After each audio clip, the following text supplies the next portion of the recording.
Arratsaldeon, muy buenas tardes, bienvenidos y bienvenidas a esta fría tarde de viernes 5 de noviembre. Terminamos la semana, una semanita un poco más corta de lo habitual, ya que bueno, pues el lunes fue festivo, pero que hemos cogido con ganas, da igual el cambio de hora, da igual que anochezca bastante antes de lo que estamos acostumbrados durante la temporada de veranito. Nosotros queremos que se olviden de todo eso y que estén con nosotros durante este ratito de directo, hablándoles de actualidad y de información y de muchas cosas chulas, proyectos tan interesantes como lo que nos van a contar a continuación nuestros primeros invitados de la tarde. Doy la bienvenida, está al otro lado Miguel Vázquez. Él forma parte, es miembro del equipo de Fórmula Student, es el team leader de la Escuela de Ingenieros de Bilbao. Buenas tardes, Miguel. Arratsaldeon. Hola, bueno, Miguel se ha quedado así que congelado.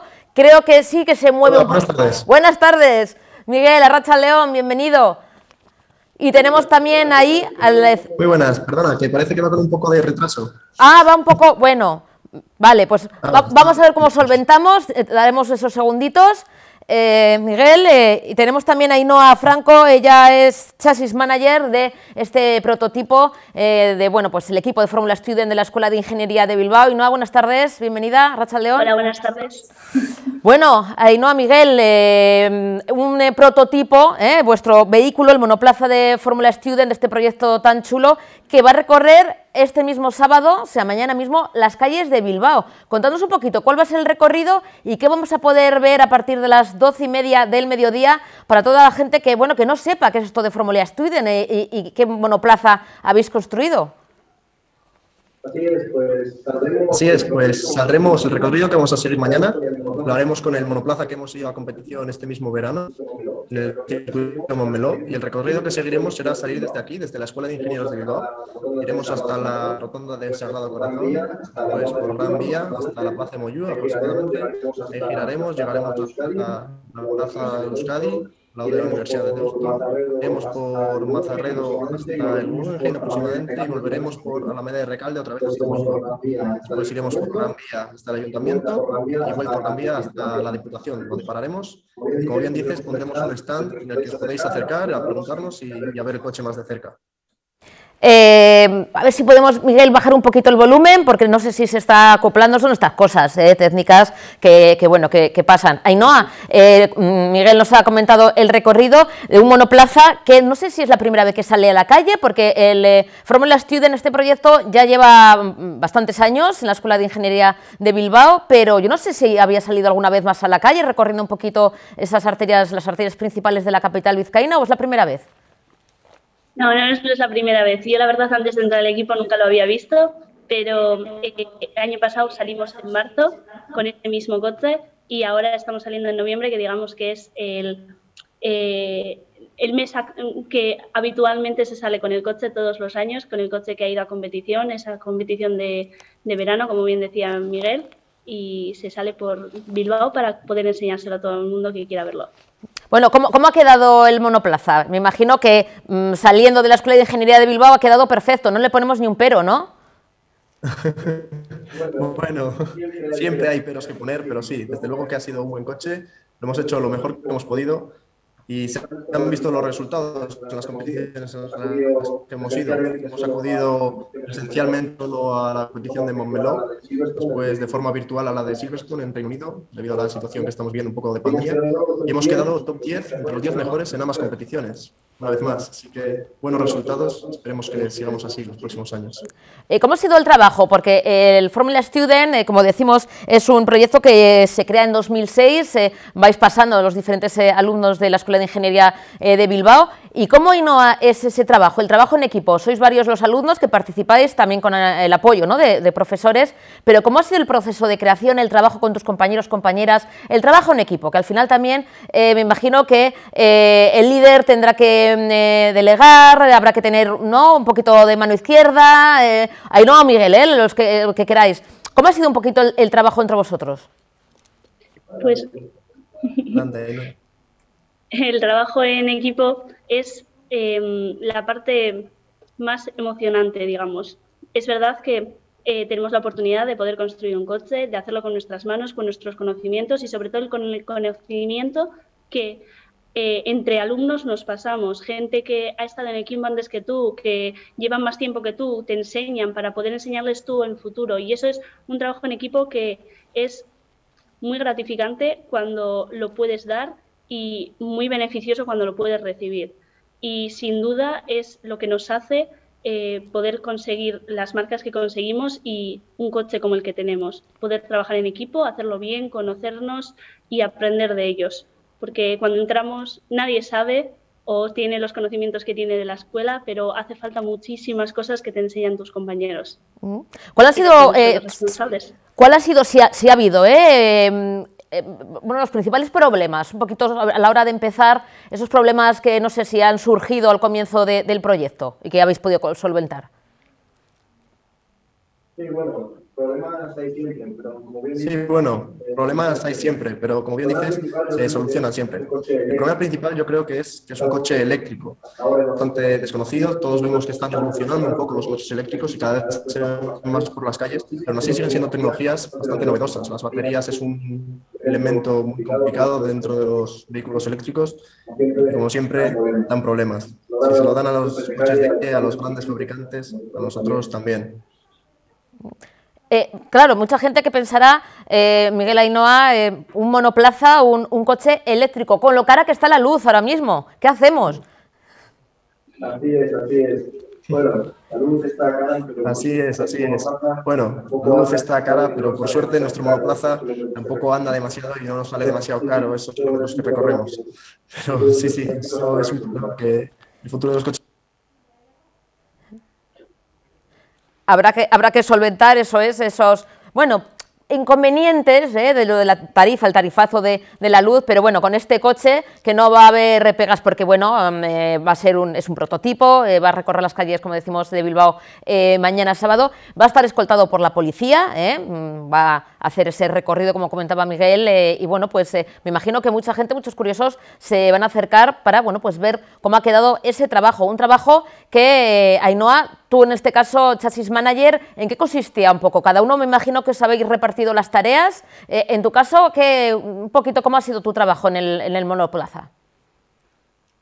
Bueno, mi trabajo en este monoplaza fue como novata y ahora ya estaría en el puesto de Chasis Manager, pero dentro del equipo, dentro de Chasis, pues nos encargamos principalmente de lo que es la parte estructural, el chasis, el monocasco, y toda la seguridad y ergonomía del piloto. Entonces, somos los que aseguramos que al piloto no le vaya a pasar nada, ya sean otros equipos, otros grupos, como pueden ser los eléctricos, los electrónicos y así, pues se encargan de otro tipo de cosas, pues lo nuestro es la seguridad del piloto.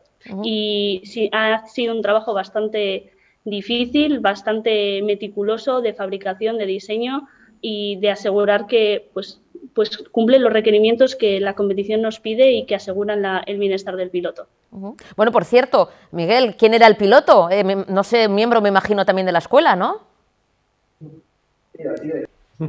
Sí, así es. El piloto del monoplaza es uno de nosotros. Lo escogemos por medio de distintas pruebas, pero es un miembro del equipo, efectivamente.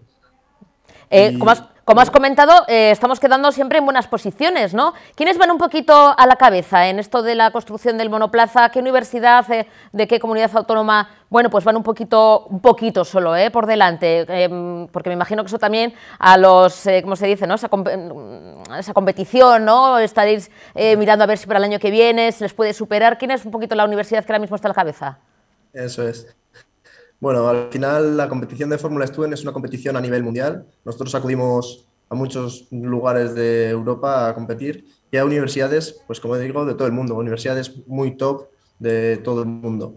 A nivel nacional, la que más destaca quizás sea la Universidad de Barcelona, que tienen un coche que, bueno, andamos ahí rivalizando con ellos. Ahora mismo están quizá un poco por encima de nosotros, pero seguro que este año les vamos a pillar. Y después, bueno, a nivel internacional, pues los alemanes, principalmente, como en todos los temas de ingeniería, siempre van un paso por delante de nosotros. Así, con los recursos que tenemos, hacemos lo mejor que podemos y la verdad es que no tenemos nada que envidiarle a ninguno de ellos. Por supuesto que no. Ainhoa, Miguel, y sé que ir a pinchar ruedas a Barcelona o a Alemania, pues nos vamos a pinchar ruedas, lo que haga falta.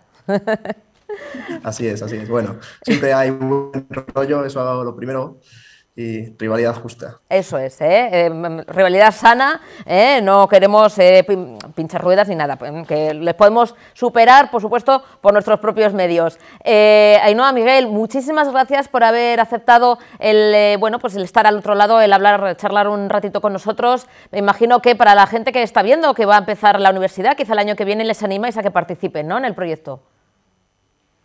Por supuesto, estamos abiertos a todos los alumnos de esta escuela. Y es un proyecto que ofrece mucho. Sí que es verdad que se le dedica tiempo, pero es un tiempo que dedicas a aprender. Y la verdad es que se nota mucho. Es algo que no se estudia en la escuela y es algo que es muy útil, tanto para tu vida diaria como para tu profesión como ingeniero.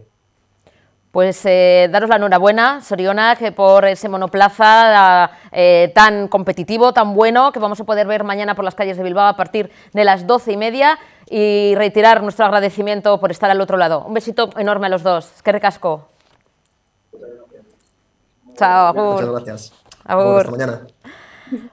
Mañana no se lo pierdan, mañana, como ha comentado Miguel, y Ainhoa, sábado, pues este monoplaza, este vehículo de Fórmula 1, coche eléctrico, va a recorrer las diferentes calles. A las 12:30 sale de la Escuela de Ingenieros de Bilbao, ya saben, la que está cerquita de San Mamés, y durante esa media horita, pues escoltada por la Policía Municipal Vasca, va a recorrer Sabino Arana, la Gran Vía, la Plaza Euskadi, el Ayuntamiento de Bilbao, va a pasar también por Jardines de Elvia y luego pues estará expuesto durante un ratito hasta las 2 de la tarde en el Palacio de la Diputación de Vizcaya para todos aquellos que quieran acercarse y pues sacarse fotos y charlar también con estos jóvenes alumnos que, como ven, nos llevan hasta lo más alto de la competición en Fórmula Student a nivel mundial. Y de la Fórmula 1, nos vamos a los datos de sanidad, porque Carolina Darias, la ministra de Sanidad, ha comentado esos datos de ocupación hospitalaria, ocupación en UCIs, y también ha respondido a si hemos alcanzado ya la ansiada inmunidad de grupo. Lo responde todo en esta rueda de prensa. Tenemos que mirar más con mayor intensidad tanto la ocupación hospitalaria de camas hospitalarias como UCI. Estamos en un 1,48% de ocupación de cama hospitalaria y las UCI en un 4,5%, es decir, por debajo del 5%. Estamos en una cifra ciertamente importante de nivel bajo de riesgo, ¿no? El número de personas fallecidas también ha iniciado un descenso y que también, por supuesto, es muy importante, ¿no? Y estamos ahora mismo a un promedio aproximado de 8 personas que fallecen diariamente. Es verdad que ahora se empieza a hablar de fallecimientos de personas por COVID o no con COVID, que sería también otra de las cuestiones que tenemos que empezar a plantear en un futuro no muy próximo. Como me han escuchado decir, desde la última onda epidémica, digamos que estamos en una situación muy suave, no tiene nada que ver con las olas anteriores. Estamos hablando que hay 3 veces menos, ¿verdad?, en cuanto a porcentaje de hospitalización y UCI, y también en cuanto a fallecidos 10 veces menor. Sin duda alguna, mucho tiene que ver la vacunación. Comentarles, antes de valorar algunas cuestiones respecto a la vacunación, que ya la variante Delta es dominante en su totalidad, cercano ya al 100%, y que la conocida como AI 4.2, que algunos le denominan Delta Plus, pero que realmente es la AY 4.2, se ha identificado hasta la fecha en torno a un 5 o 6% en las muestras secuenciadas. En cuanto a vacunación, que sabe que siempre es un aspecto que comento en mis comparecencias, la vacunación en nuestro país tiene unas cifras ciertamente espectaculares, unas coberturas muy altas, que hace que ya tengamos a 38 millones de personas, al menos con una dosis en nuestro país, y lo que significa el 90,4% de personas con al menos una dosis, y que estamos hablando siempre de personas mayores de 12 años, por tanto población diana, y 37,4 millones de personas con pauta completa. Esto es el 89% prácticamente de la población mayor de 12 años. A esto hay que añadir, habrán visto ustedes en los informes que sacamos sobre vacunación, que también estamos empezando ya a computar las personas que reciben dosis adicionales y que en este caso más de 1.200.000 personas tienen ya dosis adicionales en distintos grupos que, como saben, se han ido incorporando a la estrategia estatal de vacunación tras la propuesta de la ponencia de vacunas y la aprobación por parte de la Comisión de Salud Pública, con lo cual está incidiendo también en ese incremento en la protección de las personas en nuestro país frente a la COVID. También quiero compartir el importante papel que España está haciendo en el contexto internacional en relación a la donación de vacunas. Hemos superado ya los 20 millones de dosis de vacunas donadas a otros países, principalmente a Latinoamérica, aunque también hemos empezado con el continente africano. Seguimos trabajando muy intensamente de la mano de COVAX y, desde luego, para alcanzar el compromiso anunciado por el presidente Sánchez, que reitero ante todos ustedes, sería tener donadas en torno a 30 millones de dosis antes de finalizar el año 21 y 50 millones de dosis durante el primer trimestre del año 22. Sin duda son cifras importantes y creo que es la manera, como así ha puesto también de manifiesto el presidente Sánchez, de que solo a través de una acción multilateral, conjunta y compartida, podemos hacer frente de manera colectiva a lo que significa una pandemia, por tanto, de escala planetaria. Es verdad que les comparto con ustedes las altas coberturas vacunales que están teniendo un impacto favorable, muy favorable en la evolución de la pandemia y, por tanto, en la situación de todos los indicadores que les he comentado. Pero tenemos que seguir trabajando y ese es el objetivo de quienes conformamos el Consejo Interterritorial y es seguir mejorando, especialmente a aquellas personas que aún no se han vacunado. Hago un nuevo llamamiento a aquellas personas que no lo han hecho, que puedan acudir a los puntos que tienen las comunidades autónomas y ciudades autónomas para hacerlo, también sanidad exterior, para que nadie se quede sin la vacuna, no porque no estén a disposición, sino por alguna decisión han decidido no hacerlo. Es importante, las vacunas protegen, las vacunas salvan vidas. Y por tanto creemos que es importante seguir manteniendo, a pesar de estos buenos resultados, la cultura del cuidado. Saben que cada vez que comparezco lo hago, es verdad que los niveles están ahí, pero nuestro entorno europeo están viendo que hay otros países con unas altísimas incidencias acumuladas. Es verdad que no tienen ese impacto sanitario hospitalario, pero sí es verdad una incidencia acumulada que lo que quiere venir a decir es que el virus está en circulación, está ahí. Y es verdad que el virus está a quien no se protege o a quien no se ha vacunado. De ahí la importancia de ambas cosas, de acudir a vacunarse, aquellos que no lo hayan hecho, las dosis de refuerzo adicionales para los colectivos que hemos acordado y también seguir con la cultura del cuidado. Que en este país, la sociedad de este país, quienes formamos somos las autoridades sanitarias y los profesionales sanitarios hemos hecho un gran trabajo. Es verdad que entramos en esta pandemia sin cartas de navegación, que hemos tenido que ir a veces con ensayo-error, es verdad, a lo largo de este ya casi año y medio de pandemia, sorteando y también abordando situaciones digamos, críticas en algunos casos, pero también es verdad que desde la cogobernanza hemos ido avanzando. Hoy España tiene unos niveles bajos de riesgo que nos diferencian claramente de otros países. Además tenemos una cobertura vacunal que también nos diferencia positivamente hablando, igual que con los niveles de riesgo de otros países. Quiere decirse que en este país, España, en estos momentos, con toda la humildad, con toda la prudencia, estamos en unas condiciones óptimas para tener al virus acorralado. Pero siendo esto importante, con este 90% de cobertura vacunal, al menos una dosis, 88.7, pauta completa, mayores de 12 años, tenemos que seguir trabajando. Si hemos conseguido no la inmunidad de grupo, lo que sí tengo claro es que estamos en las condiciones óptimas para poner pie en pared a la COVID-19, pero sin bajar la guardia.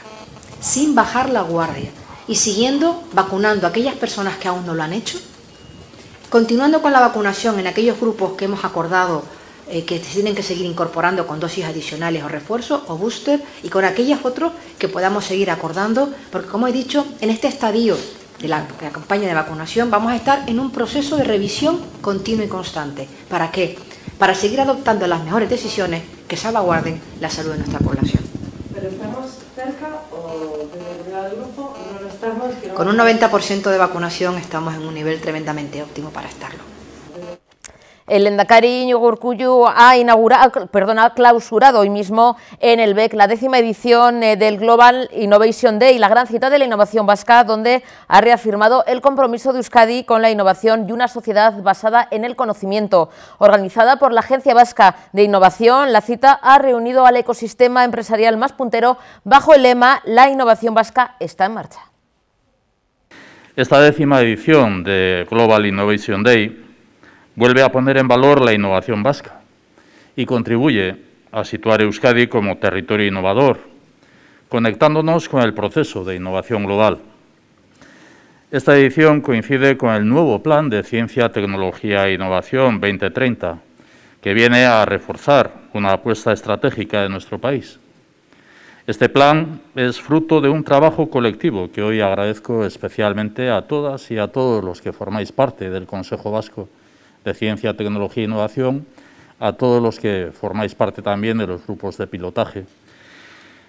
Nuestra apuesta es ambiciosa y se asienta en 3 pilares estratégicos: excelencia científica, liderazgo tecnológico e industrial e innovación abierta, a los que se añade el talento como referencia central para garantizar su desarrollo. Estos 4 elementos, excelencia científica, liderazgo tecnológico e industrial, innovación abierta, talento, deben contribuir de forma conjunta y equilibrada a que las aportaciones de la investigación se transformen en resultados sociales y económicos. También es ambiciosa la apuesta económica. Hemos comprometido para este plan una inversión de 18.600 millones de euros en los próximos 10 años, incluyendo financiación privada, pública y la procedente de fondos internacionales. Tenemos que seguir incrementando nuestra inversión. El compromiso del Gobierno vasco es claro. Este año el incremento presupuestario, el año 2021, ha sido del 9% con respecto al año anterior, y para el que viene hemos contemplado casi un 10% en el proyecto de presupuestos. Esto supone una inversión de 588 millones de euros en I+D para el ejercicio 2022. En este camino reconocemos la labor de Innovasc al servicio de la socialización y extensión de la innovación en Euskadi.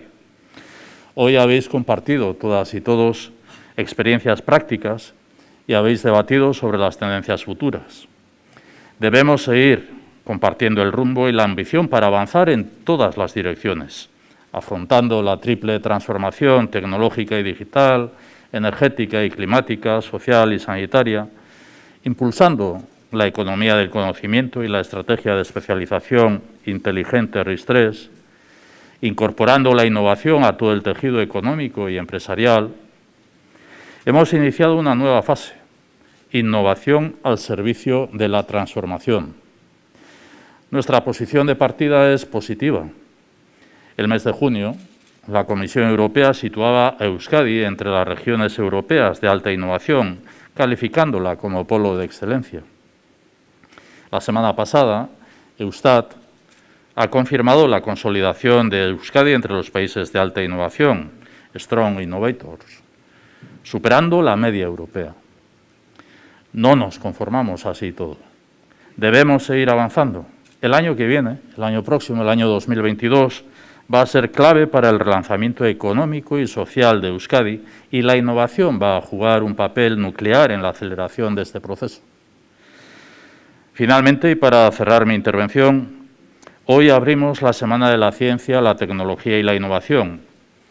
Esta es una oportunidad para compartir con la sociedad los principales avances de nuestros centros tecnológicos y de investigación, universidades, empresas, centros de investigación sanitaria o instituciones públicas. Estos avances en materia de investigación, desarrollo tecnológico e innovación van a contribuir a la transformación hacia una Euskadi más inclusiva, más verde y más digital. En estos momentos apelo a la corresponsabilidad y al compromiso compartido para que todas y todos, con el espíritu ausolana, con el objetivo del bien común, podamos aportar nuestro grano de arena en la construcción de un futuro mejor para Euskadi. Compartimos la firme convicción de que nuestro futuro pasa por la innovación. Eskerrik asko, Innovasc eta parte hartzaile guztioi, egun ona izan dezazuela.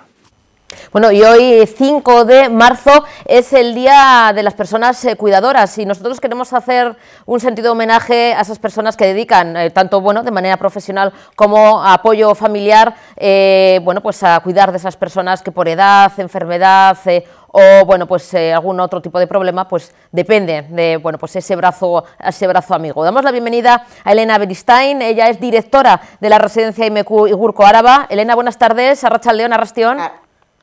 Arratsaldeon, buenas tardes. Encantada de saludarte, Elena, en el Día de las Personas Cuidadoras, bueno, que necesitan, además de, por supuesto, ese homenaje, ese reconocimiento y muchas veces también mucho apoyo, ¿no, Elena? Porque, bueno, personas que se dedican de manera profesional o personas que cuidan a un familiar, ¿no? En ambos casos hay un gran desgaste, ¿no?, físico y psíquico.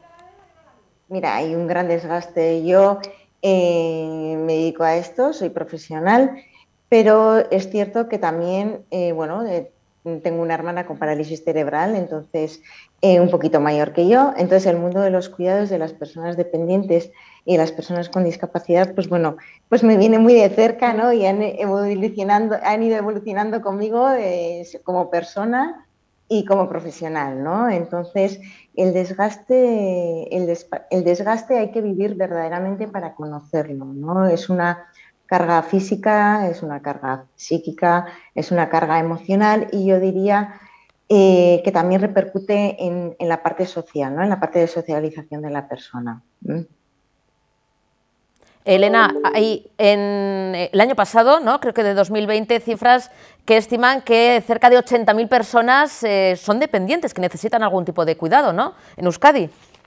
Eso es impresionante el mundo de la dependencia, cómo va evolucionando, ¿no?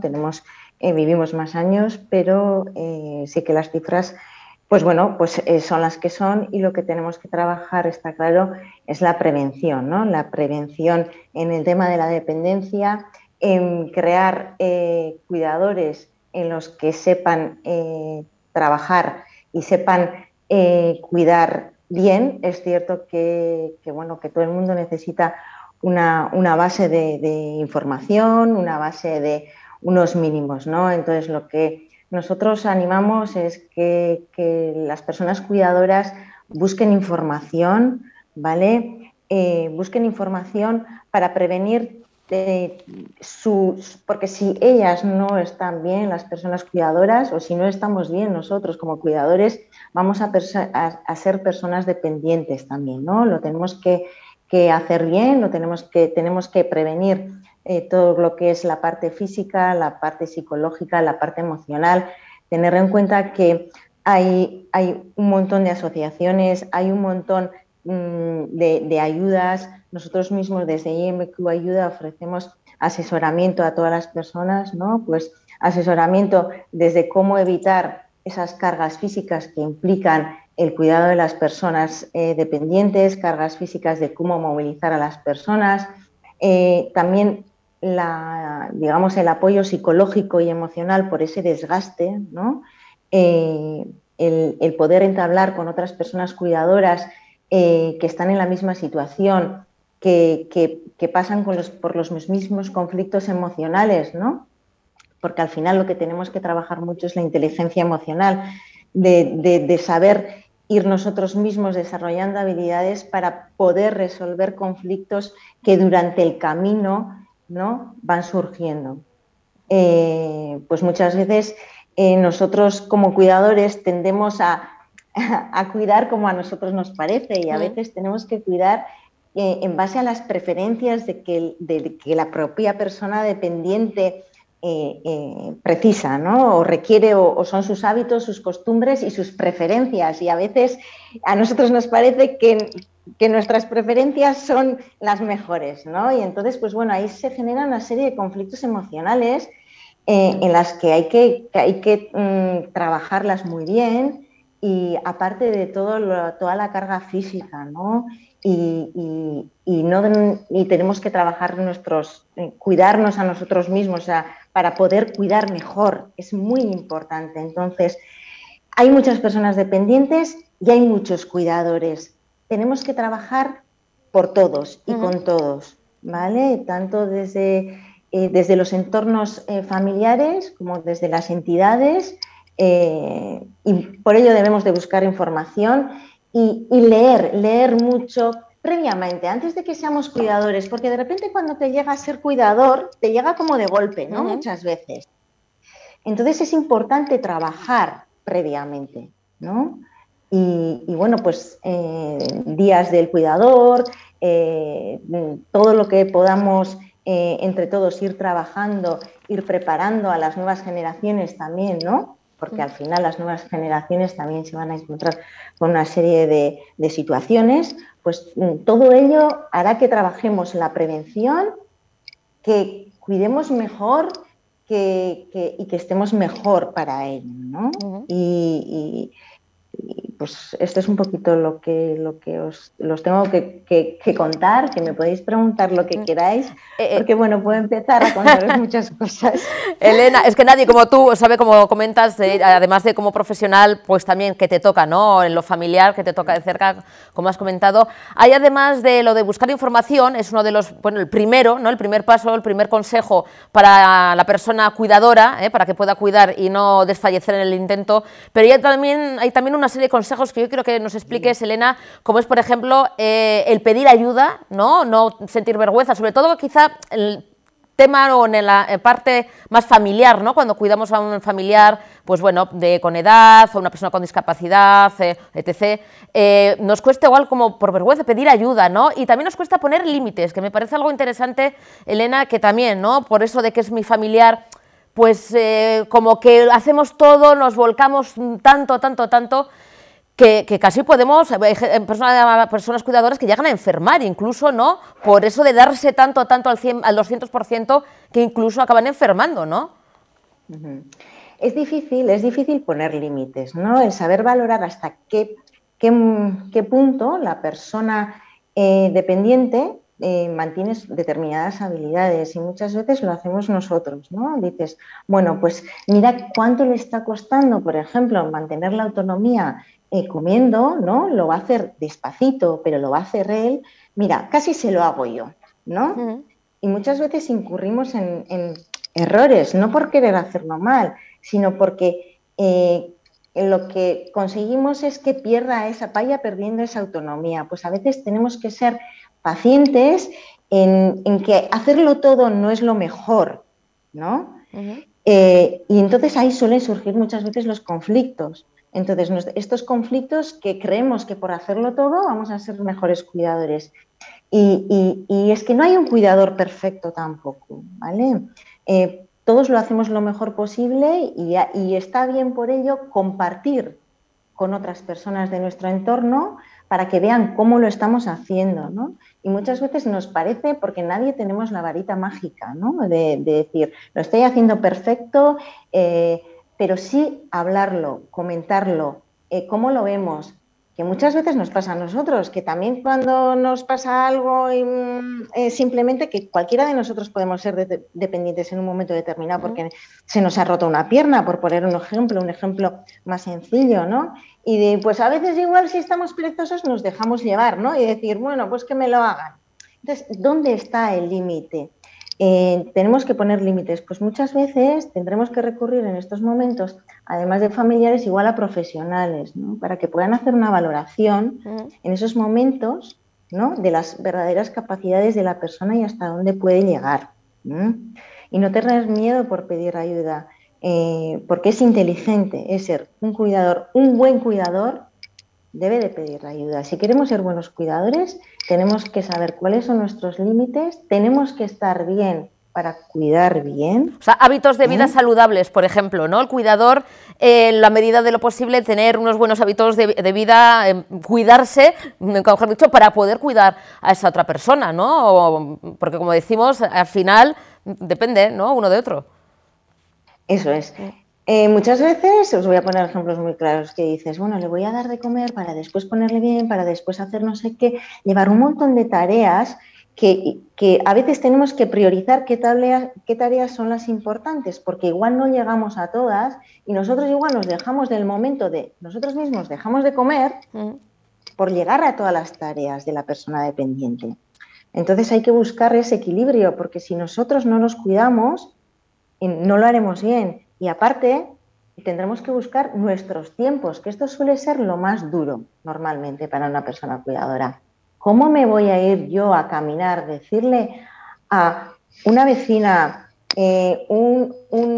otro familiar, un conocido que se quede en el domicilio para que yo pueda salir a darme una vuelta, a oxigenarme, pues no, hay que cargar endorfinas, vamos a estar mucho más positivos, vamos a cuidar mejor, vamos a estar de otro talante porque nos hemos oxigenado. Aparte, hemos activado, físicamente nos vamos a encontrar mucho mejor y es lo que más cuesta normalmente, ¿no? Esa cabecita que va muchas veces, dices, ¿qué hago yo aquí caminando cuando he dejado a mi familiar con otra persona, ¿no? Aparece la culpa, ¿no? Ese sentimiento de culpabilidad. El sentimiento de... Que me imagino que aparece en muchos casos, ¿no? ¿Cómo me voy a ir de vacaciones? ¿No? Porque, oye, pues depende también, ¿no? De la dependencia, pues oye, pero el cuidador también, pues tomarse, como comentas, un rato de ocio o incluso pues unos días, dejar a los profesionales, que están muy bien formados también, pues al cuidado de esa persona. Y esa culpabilidad, que es complicado, ¿no? Porque muchas veces aparece, como comentas, en esa cabecita y claro, ya la persona cuidadora es que está en un sitio pero ni disfruta porque está pensando en que ha dejado a esa otra persona, ¿no? Yo te garantizo que esto es un proceso largo. El hecho de que tú la primera vez dejes, digamos, vamos a hacer una estancia temporal, vamos a ir a un centro durante 15 días para que yo me vaya de vacaciones. La primera vez que se quedan esos 15 días, si verdaderamente no estás preparado, y aunque estés preparado, normalmente lo pasas mal, muy mal. Esto es como la fase de adaptación, ¿no? Pero poco a poco hay que hacerlo.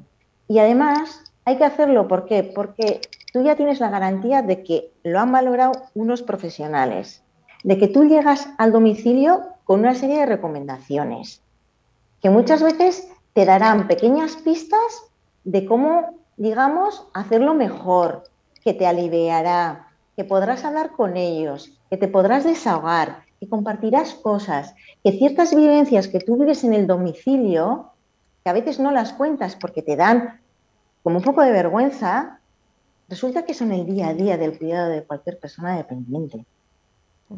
Entonces, eso alivia. Elena, a día de hoy seguimos siendo las mujeres, bueno, o el perfil de persona cuidadora siguen siendo mujeres. Sí, mayoritariamente siguen siendo mujeres, pero bueno, es cierto que los modelos van cambiando y que bueno, poco a poco vamos evolucionando también, pero sí que es cierto, nosotros cada vez, yo desde que comencé mi vida laboral en el mundo de la dependencia, es cierto que nada tiene que ver que el número de profesionales hombres ha aumentado, nunca llegará bueno, esperemos que llegue, pero a la igualdad, pero bueno, en principio sí que ha aumentado, vamos que poco a poco va progresando. Elena, queremos hacer ese homenaje a todas las personas cuidadoras, que todos los días son su día, pasa que bueno, siempre tiene que haber un día pues hoy es el día de esas personas cuidadoras que muchas veces, oye, de manera silenciosa se hacen cargo de su familiar o incluso casi de vecinos, ¿no? Como comentas, ¿no? Que hay veces que hay esa buena relación que están pendientes, que eso también es bonito, ¿no? Que tengamos un poquito también esa ayuda. Y personas profesionales, como en tu caso, Elena, que también cuidan pues, de nuestros mayores o que cuidan de personas con discapacidad y que también sabemos que están en buenas manos con vosotros. Así que el homenaje para todas las personas que sois cuidadoras, Elena, y un abrazo inmenso. Muchísimas gracias por aceptar nuestra invitación. Me gustaría añadir que, sí, bueno, hemos hablado de una serie de consecuencias y recomendaciones y que también es muy gratificante, ¿vale?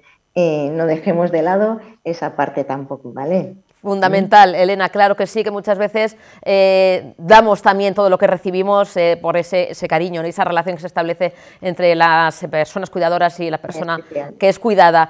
Elena, volvemos a hablar cuando tú quieras. Un besito enorme, es que recasco. Agur, Agur, besitos, chao.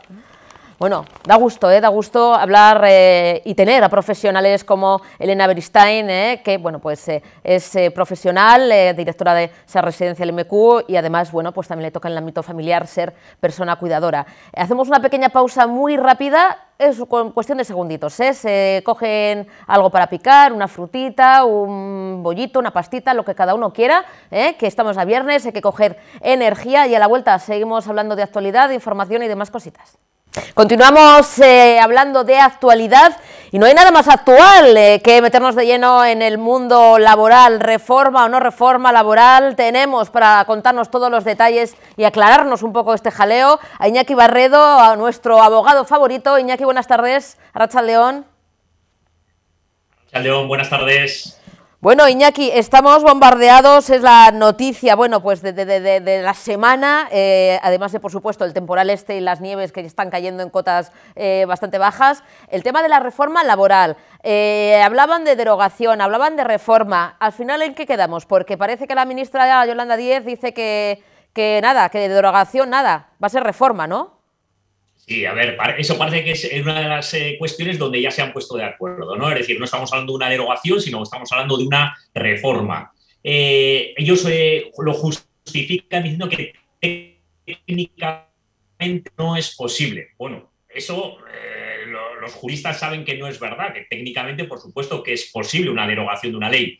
Pero ¿qué puede implicar una derogación? Una derogación abre la puerta a que se puedan empezar reclamaciones patrimoniales contra el Estado como consecuencia de una norma que has derogado, que consideras que no era justa por algún motivo y, por lo tanto, todos aquellos que se hayan podido ver perjudicados, bien sea con indemnizaciones inferiores a las que había en el 2012 o anterior al 2012, etcétera, podrían hacer una reclamación de responsabilidad patrimonial contra el Estado. Entonces, esa es mi opinión, por la que realmente no se dice que es una derogación y se va a hablar de una reforma de la ley. O sea que dicen que técnicamente no es posible simplemente para salvar el pellejo, ¿no? Dicho así. Claro, porque imagínate que derogas una norma de un anterior partido político y encima te tienes tú que comer, entre comillas, las indemnizaciones por no haber pagado las indemnizaciones correctas, ¿no?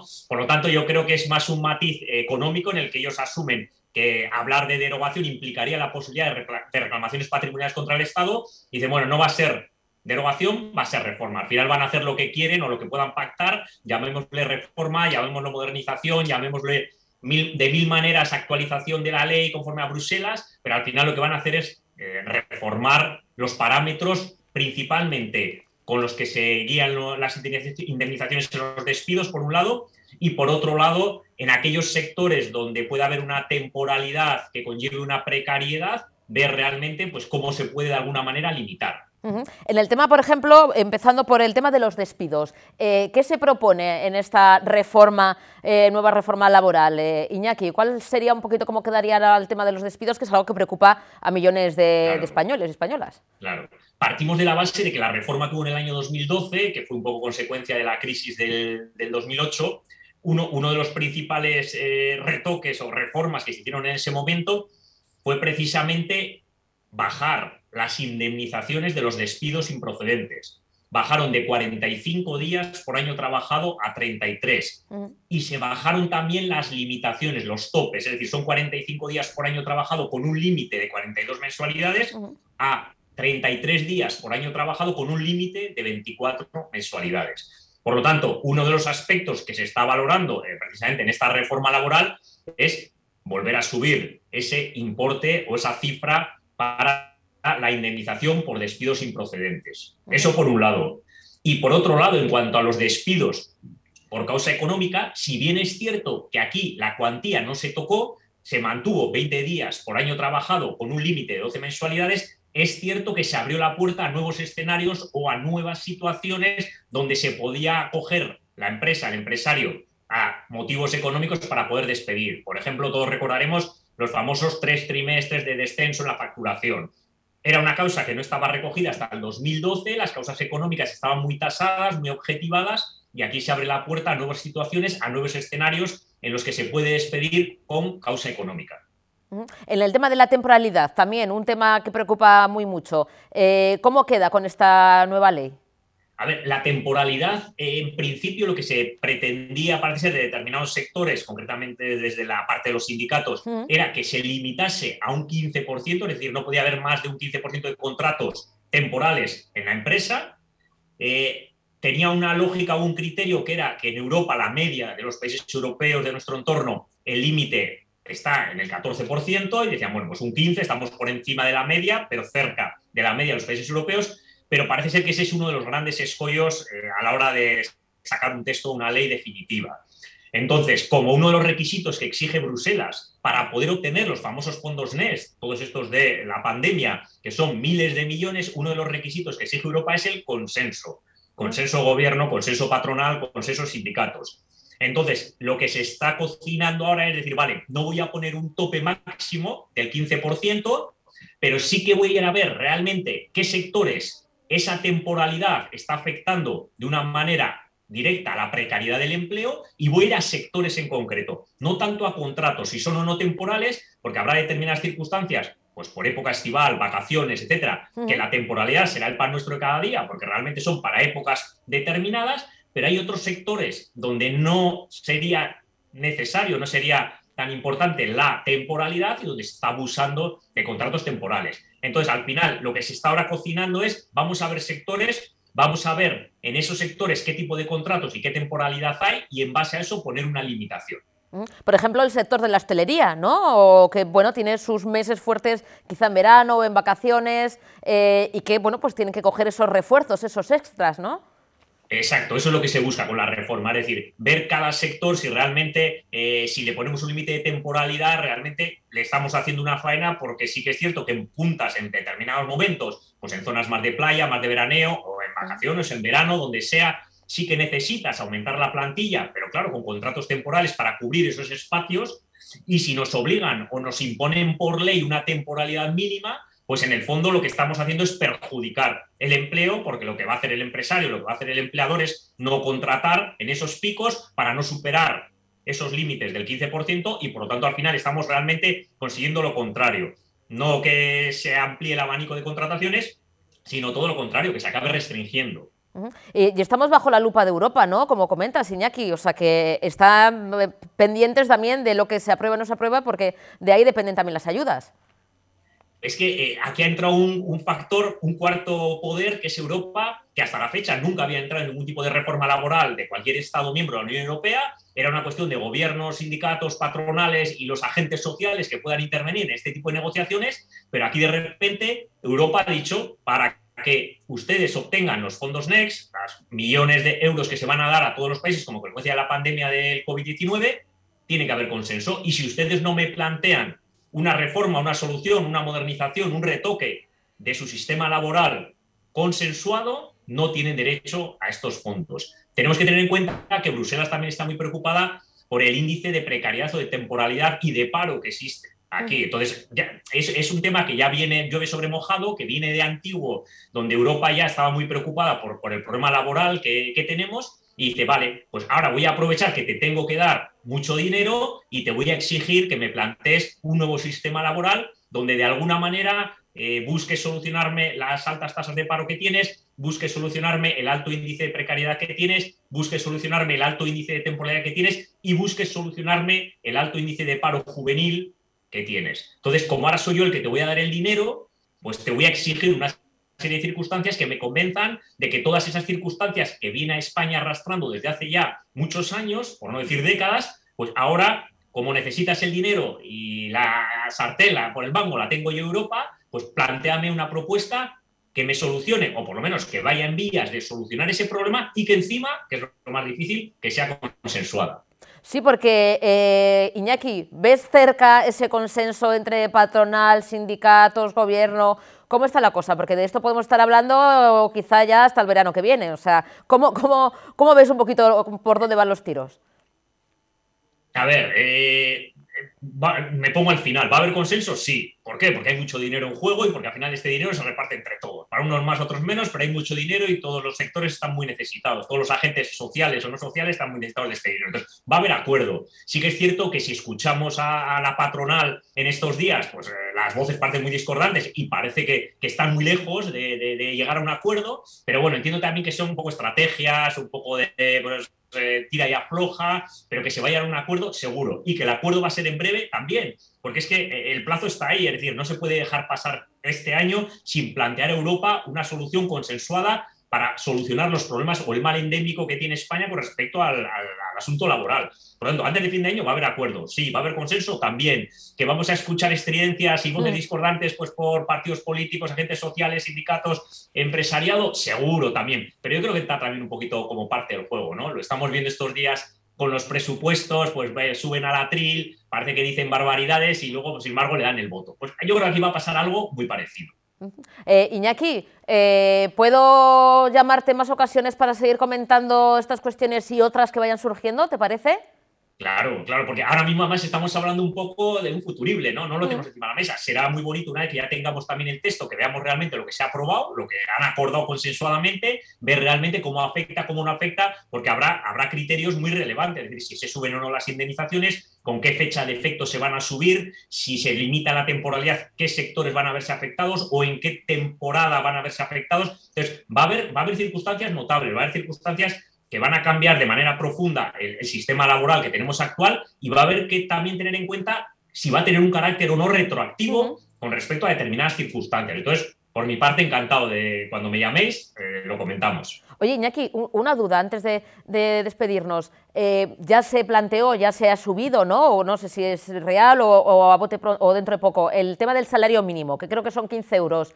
¿Se va a tocar más? ¿Se va a subir más? ¿Va a estar incluido en esta reforma laboral? ¿O eso ya lo tienen aparte, lo tienen ya como han subido esos, creo que son 10 euros o 15 euros, ya lo tienen ya aparcado? Sí, eso ya está negociado y ya está aprobado. Eso no entra dentro vamos a decir, del PAC, de la reforma laboral, ¿vale? La reforma laboral, al final, lo del salario mínimo no dejan de ser, que tiene su relevancia, tiene su importancia, pero no dejan de ser actualizaciones, es decir, es un derecho que ya existe. Lo que pasa es que esa cuantía, pues es verdad que con el día a día y pues con la inflación, con la pérdida de valor, etcétera, el dinero, pues se va quedando anacrónica y hay que actualizarla. Es una cuestión de actualización, no tanto de reforma, no tanto de modernización, es una cuestión más de actualización económica. Por lo tanto, eso está ahí, eso sigue ahí. Todos los años pues habrá la pelea habitual, pues hasta dónde hay que actualizar o no, un poco tipo el índice del IPC, etcétera, como las pensiones de los jubilados, etcétera, pero eso no entra dentro de las reformas de calado de la Unión Europea. Iñaki, pues lo dicho, nos volvemos a ver, volveremos a hablar más pronto que tarde para seguir entendiendo y comprendiendo más todos estos temas, que siempre viene muy bien tener a un experto cerca que nos lo explique. Muchísimas gracias, Iñaki, un besito enorme. Gracias a vosotros. Agur. Gracias. Agur. Bueno, ya ven, la reforma laboral para arriba, para abajo, al final no hay derogación, técnicamente no es posible, de ahí que, bueno, pues con esa explicación que os ha dado Iñaki nos ha quedado todo más claro, pero bueno, sí va a haber reforma.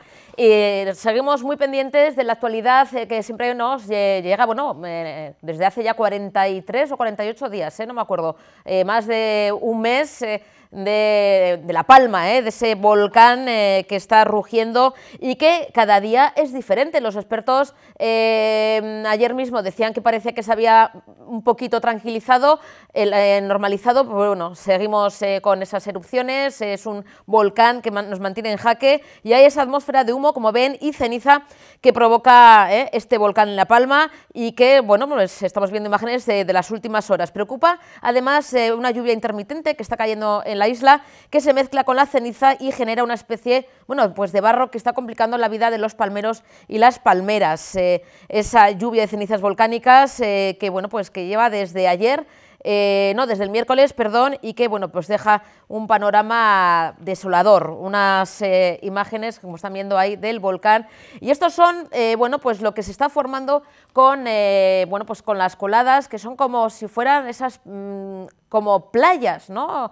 Eso es esa ceniza, esas rocas, y está cambiando totalmente la orografía de La Palma y nos trae, bueno, pues nos muestra esas imágenes, pues la verdad es que parece que estamos hablando de otro lugar, parece que estamos, no sé, madre mía. Bueno, pues seguiremos informando y seguiremos bueno, ofreciéndoles toda la actualidad que nos trae, pues como siempre, pues bueno, ahí están viendo el volcán, la lluvia de cenizas y demás.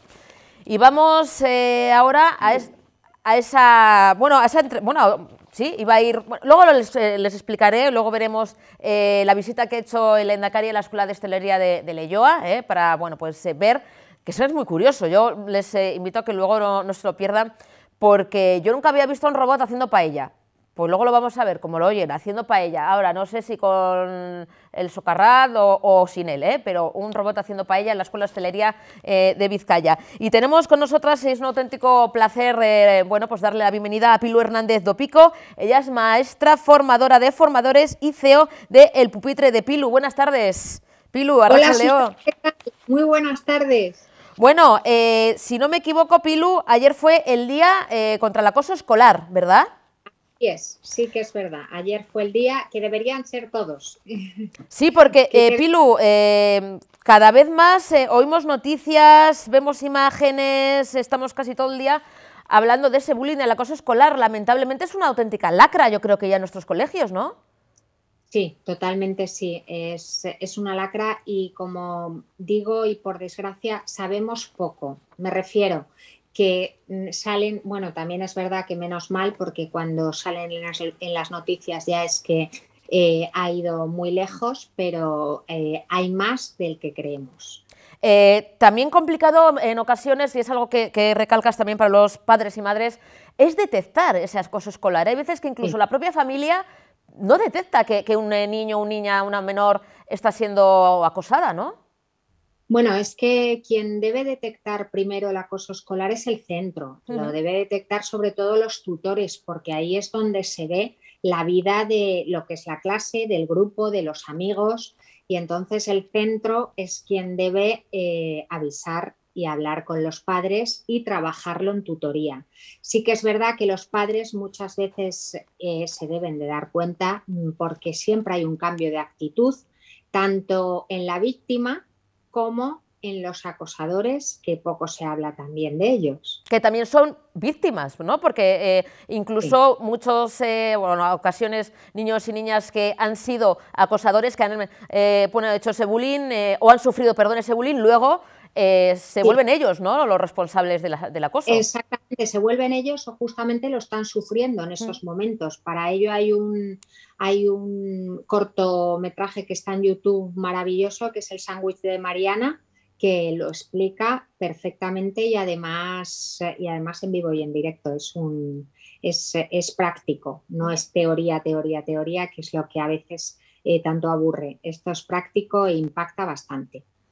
Pilu, ¿qué está fallando en nuestra sociedad para que cada vez haya más acoso, más bullying? Y bueno, ya hablaremos también, que yo creo que se merece un capítulo aparte del ciberbullying. ¿Por qué cada vez más estamos viendo estos comportamientos entre nuestros jóvenes? Pues ¿Qué falla?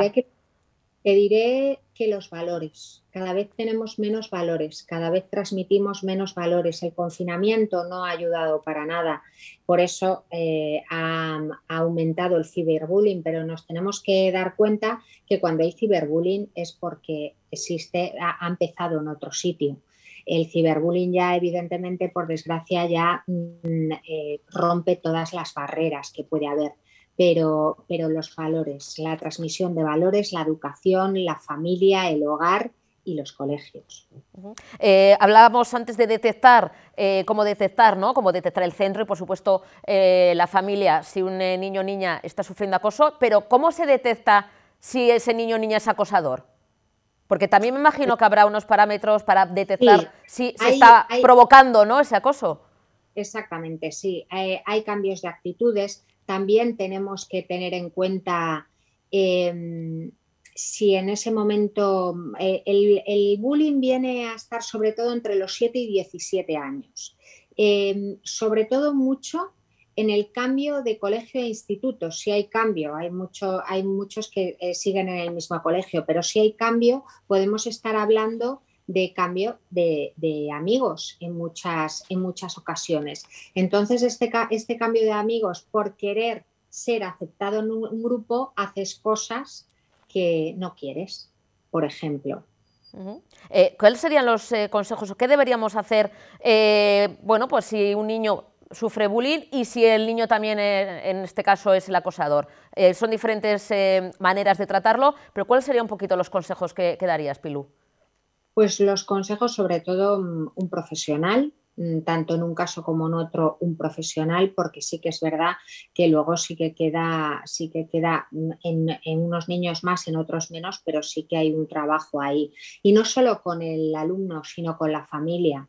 Con la familia de primer grado también hay que trabajar mucho porque hay mucho trabajo y muchas veces el acosador también no solo es porque esté siendo acosado, sino a lo mejor es porque está llamando la atención de alguien. Que eso también es importante y hace eso pues como podría hacer otra cosa. Luego también ayudarles, comunicarles, por ejemplo, lo que os he comentado, el sándwich de Marina, visualizar estas cosas con ellos.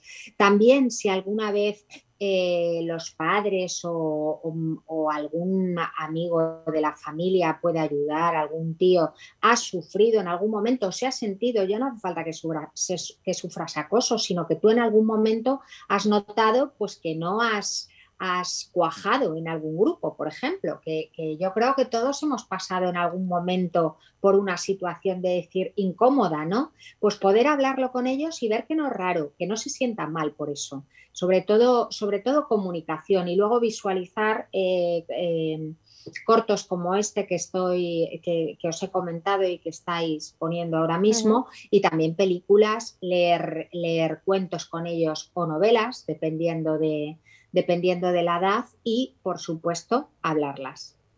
Me imagino que por tu experiencia, Pilu, te habrás encontrado con muchos padres y madres que, como lo que estoy pensando yo ahora mismo, esto en mi época no pasaba, quizá era más con palabras, porque todos hemos sufrido, todos, yo también, pues algún mote, alguna cosita, algo que te dicen, pero es que ahora estamos pasando ya a los actos, a peleas, a auténticas palizas.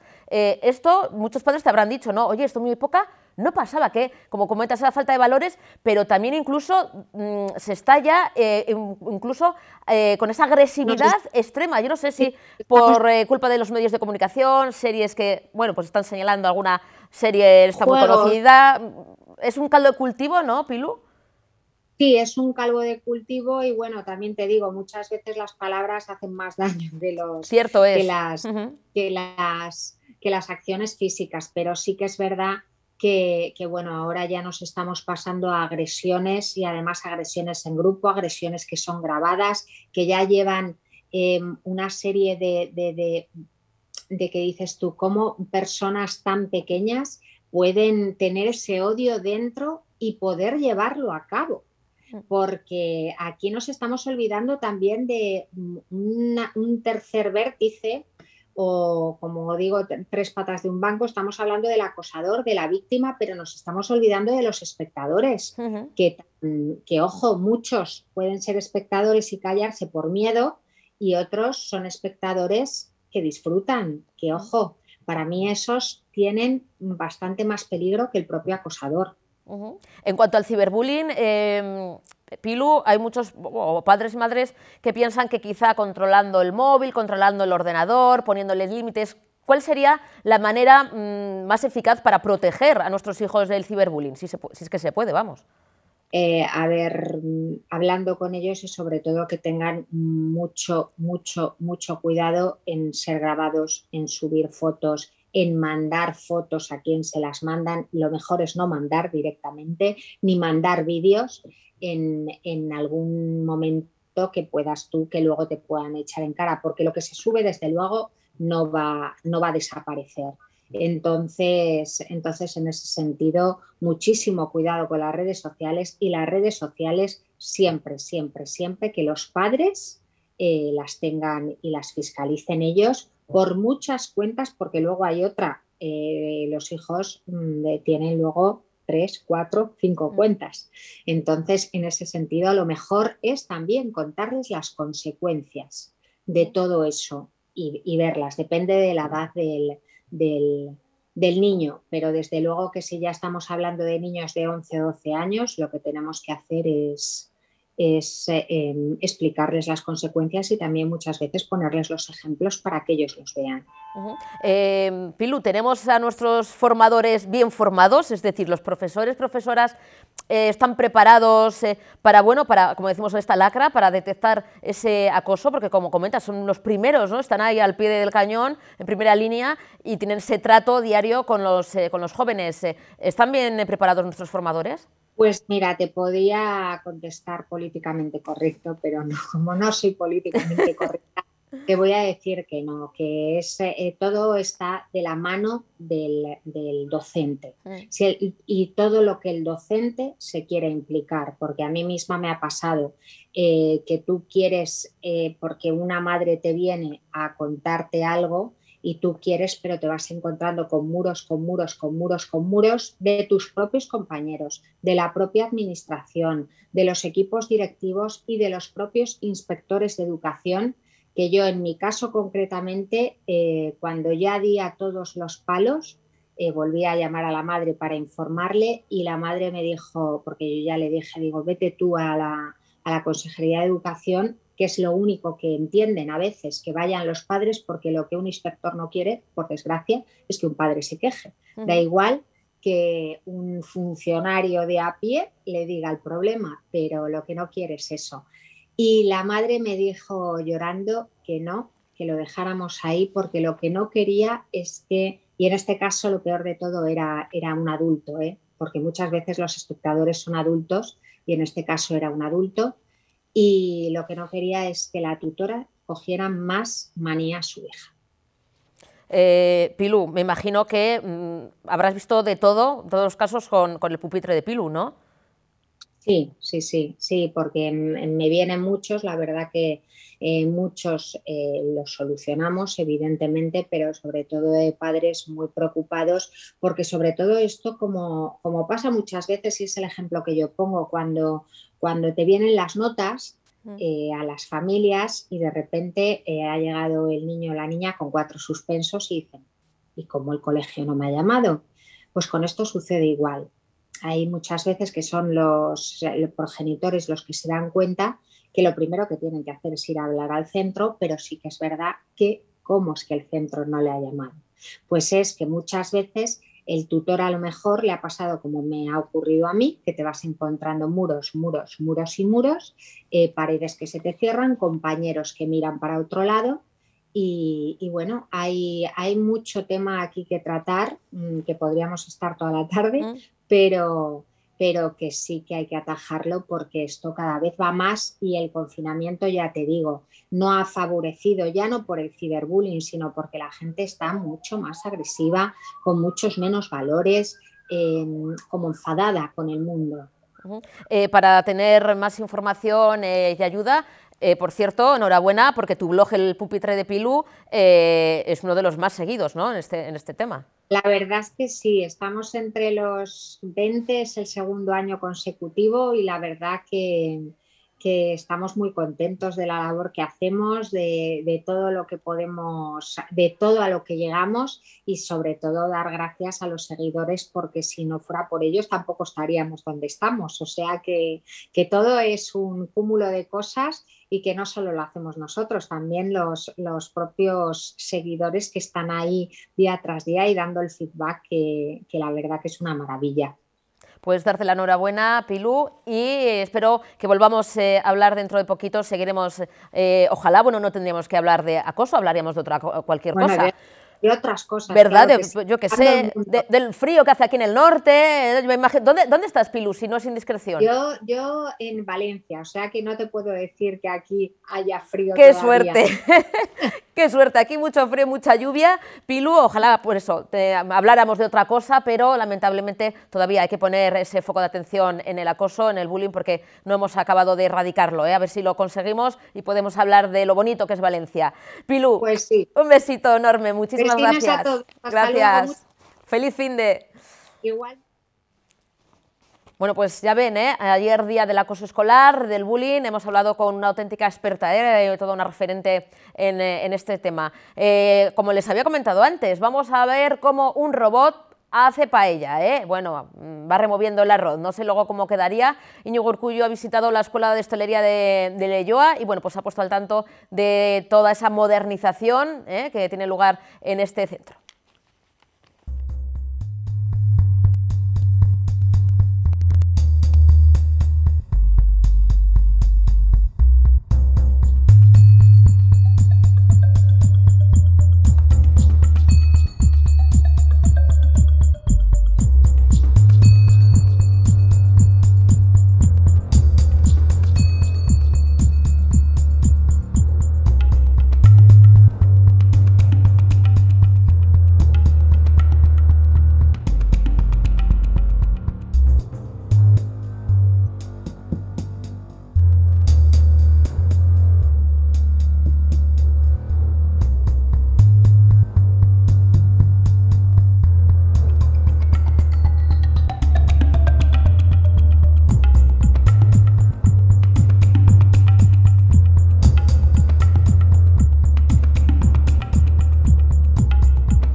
Agradecemos vuestra iniciativa y reafirmamos la apuesta por la formación integral de las personas y la formación de profesionales que respondan a las necesidades de nuestro tejido productivo y contribuyan a mejorar la cadena de valor agroalimentaria en Euskadi.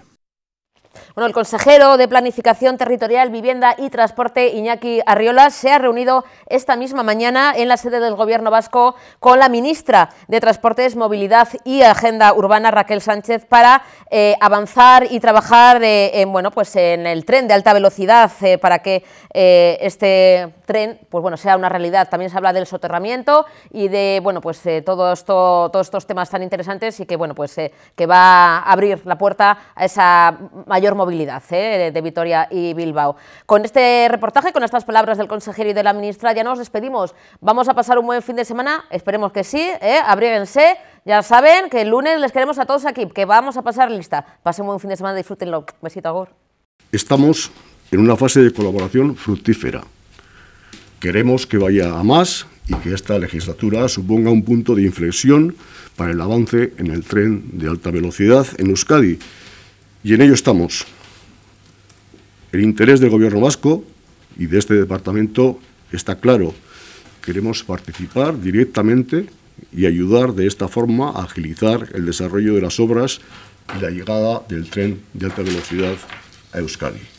La previsión que maneja el Ministerio y por lo tanto el Gobierno es que la infraestructura en lo que es la red troncal esté finalizada a finales del 26, principios del 27. O sea, lo dije, ¿no?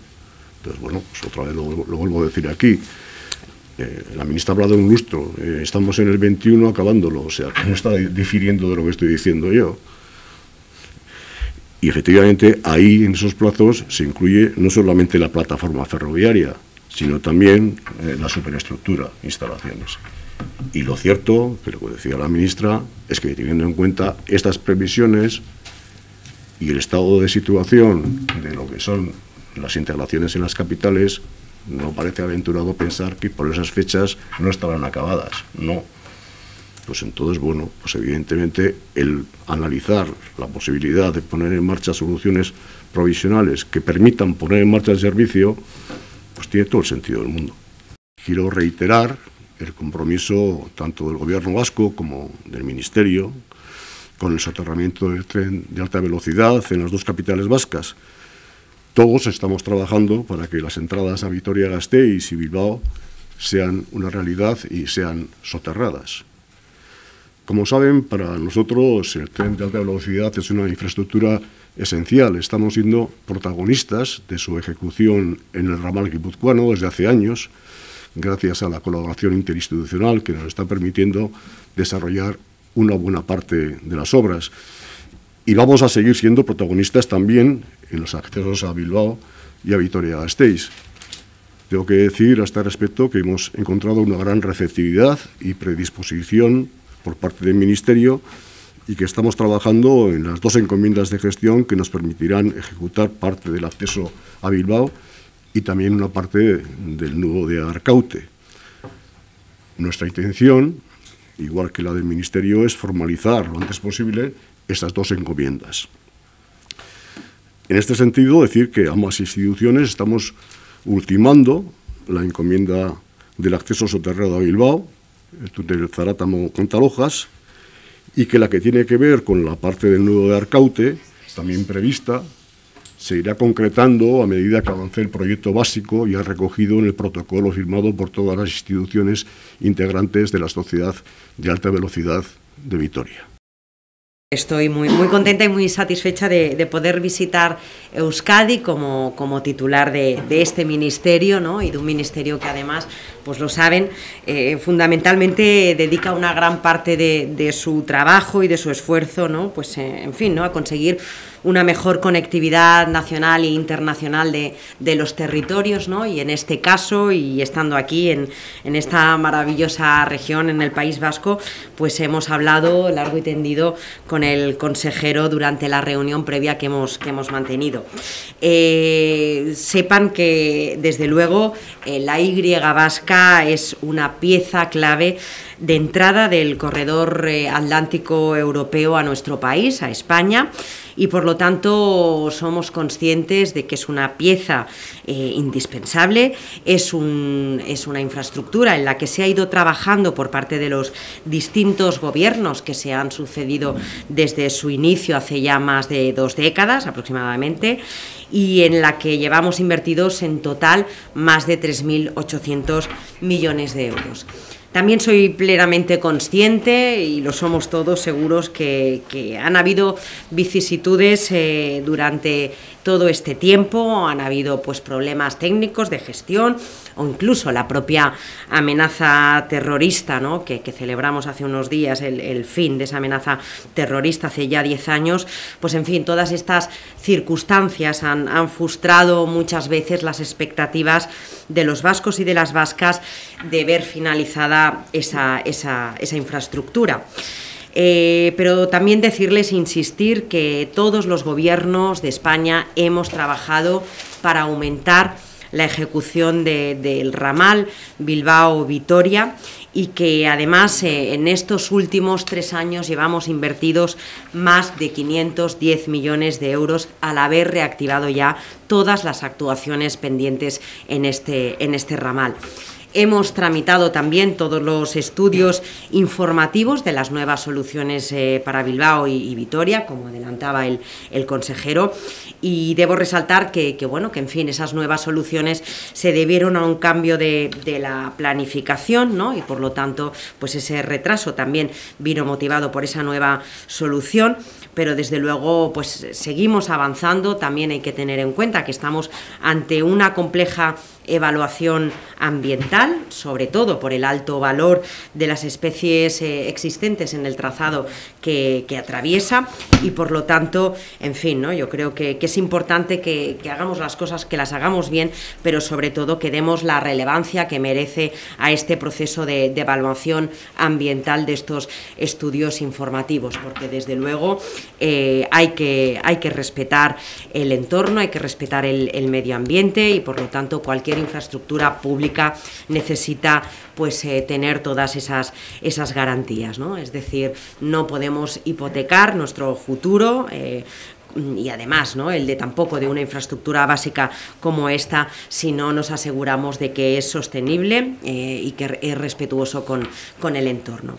Es evidente que a estas restricciones ambientales también, ¿no?, como les decía anteriormente, se han sumado, pues en fin, ¿no?, otras derivadas de aspectos técnicos que nos dan cuenta de la magnitud y la importancia de las obras que estamos acometiendo y que estamos resolviendo una a una para continuar con la ejecución del ramal Bilbao-Vitoria. De esta manera hemos resuelto el requerimiento de información complementaria que nos ha hecho el órgano ambiental sobre los estudios informativos, lo que ha implicado generar cuantiosa documentación técnica y recabar informes de distintas instituciones, varias de ellas vascas, a las que también quiero aprovechar la oportunidad, ¿no?, pues en fin, para agradecer, ¿no?, que ha sido fruto de ese trabajo conjunto que hemos aportado toda esta información, y que desde luego confiamos en conseguir un resultado positivo, al menos durante el primer semestre del próximo año, desde luego para Bilbao, por su menor afección a espacios protegidos, y eso, una vez tengamos este informe, este resultado positivo, eso nos va a permitir tramitar la redacción de los proyectos constructivos del túnel de acceso y de la nueva estación, y concretar los trabajos que vamos a encomendar al Gobierno vasco el próximo año. En el caso de Vitoria, es verdad que se presenta una una mayor complejidad, dificultad, pero en cualquier caso decirles que estamos avanzando para cortar los plazos, que vamos a suscribir un protocolo con las instituciones vascas para encargar a DIF el proyecto básico que desarrollará el estudio informativo una vez obtengamos la DIA también, ¿no? Con él podremos concretar de la misma manera también los nuevos trabajos que encomendaremos al gobierno vasco, ¿no? Por lo tanto, estamos ya preparando el pliego para adelantar, insisto, todo lo posible su licitación.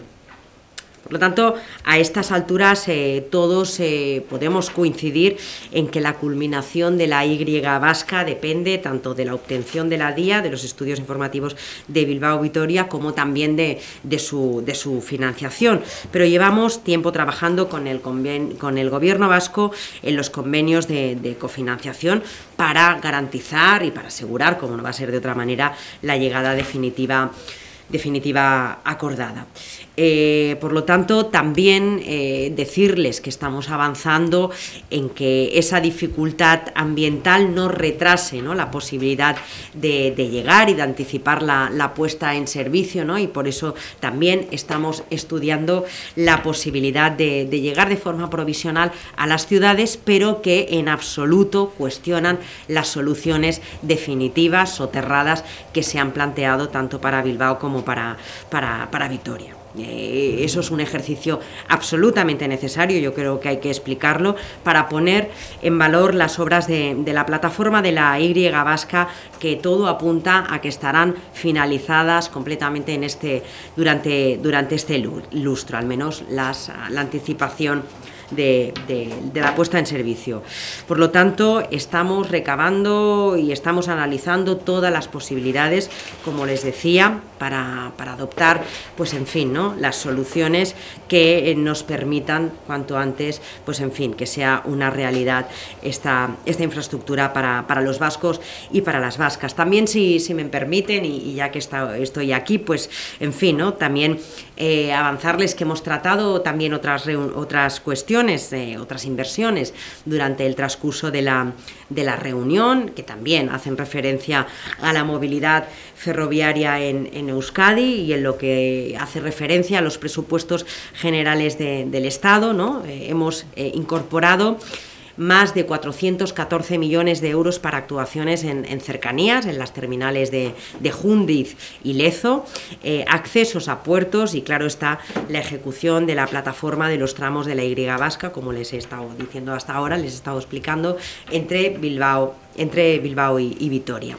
También decirles que a este presupuesto hay que añadir casi 78 millones de euros que transferiremos para el ramal guipuzcoano que está ejecutando el Gobierno vasco, y además también este presupuesto del 2022 permitirá que avancemos en actuaciones como el estudio informativo de la integración de Zorroza, la implantación del ancho estándar entre Astigarraga e Irún, que acabamos de adjudicar por casi 53 millones de euros, y en la estación de Irún, que acabamos de licitar, completando así la conexión de la Y vasca con Francia. Y otras actuaciones conjuntas también con el Gobierno vasco, como el intercambiador de riberas de Loyola o Vialrún, entre otras, ¿no? Esto supone desplegar también, ¿no?, el programa de Cercanías 25 que estamos finalizando, con acciones hasta el 2025 que mejoran directamente la experiencia del usuario, que en Euskadi supone un total de 445 millones de euros en actuaciones de infraestructuras, como les decía anteriormente. En conclusión, quiero que quede claro, que quede manifiesto nuestro compromiso total y absoluto con el desarrollo de la red ferroviaria en Euskadi, también con la máxima colaboración con el Gobierno vasco, gracias a ese trabajo, ¿no?, de colaboración, de coordinación, tanto con el Gobierno y en concreto con esta consejería, tanto en lo que se refiere a la alta velocidad como en cercanías, y también en terminales intermodales y logísticas, con las que pretendemos también aumentar la cuota de participación del ferrocarril en el transporte de mercancías, que es muy importante. es importante también, ¿no?, señalar que estamos ahora también en un momento de negociación, de aprobación de los presupuestos generales del Estado en las Cortes Generales y, por lo tanto, pues en fin, ¿no?, también esperamos que estos presupuestos que harán realidad estos proyectos cuenten también con el apoyo, con el respaldo de las formaciones políticas, porque sin duda el compromiso del Gobierno de España con Euskadi es absoluto y es necesario, pues que en fin, que todos trabajemos en la misma dirección. Así que muchísimas gracias a todos y a todas.